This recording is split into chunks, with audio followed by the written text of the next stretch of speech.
Shalom and greetings, my friends. Welcome again to our daily devotional, Reflecting Christ. As believers of Christ, we are called to reflect Him in every aspect of our lives and to share the love and hope that we have experienced in Him.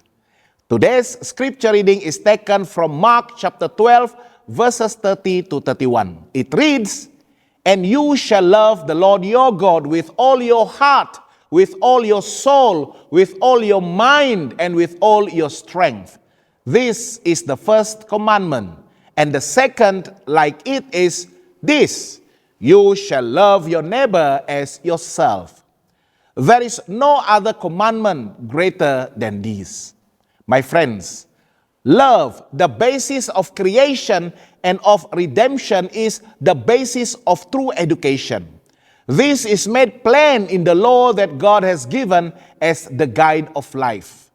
To love Him, the infinite, the omniscient one, with the whole strength and mind and heart means the highest development of every power. It means that in this, the whole being, the body, the mind, as well as the soul, the image of God is to be restored. Like the first is the second commandment: you shall love your neighbor as yourself. The law of love calls for the devotion of body, mind, and soul to the service of God and our fellow men. And this service, while making us a blessing to others, brings the greatest blessing to ourselves. Unselfishness underlies all true development. Lucifer in heaven desired to be first in power and authority. He wanted to be God, to have the rulership of heaven, and to this end he won many of the angels to his side.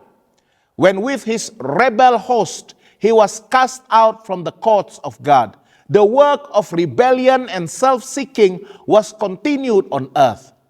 Through the temptation to self-indulgence and ambition, Satan accomplished the fall of our first parents. And from that time to the present, the gratification of human ambition and the indulgence of self-hopes and desires have proved the ruin of mankind. Under God, Adam was to stand at the head of the earthly family, to maintain the principles of the heavenly family. This would have brought peace and happiness. But the law that none lives to himself, Satan was determined to oppose.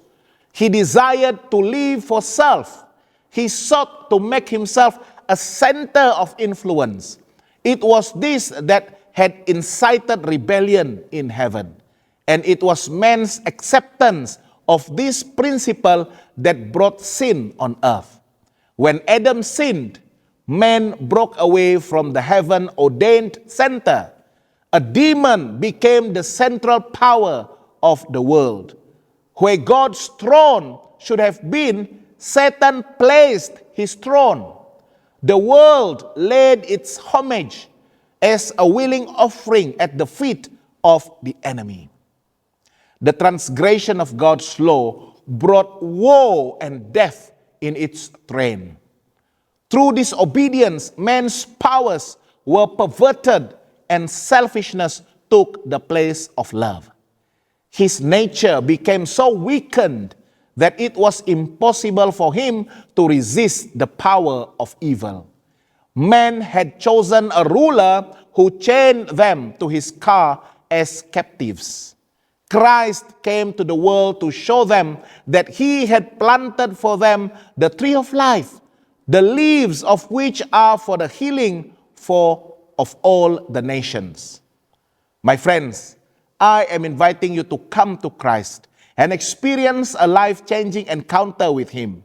Therefore, we can all serve to reflect Christ in our daily lives.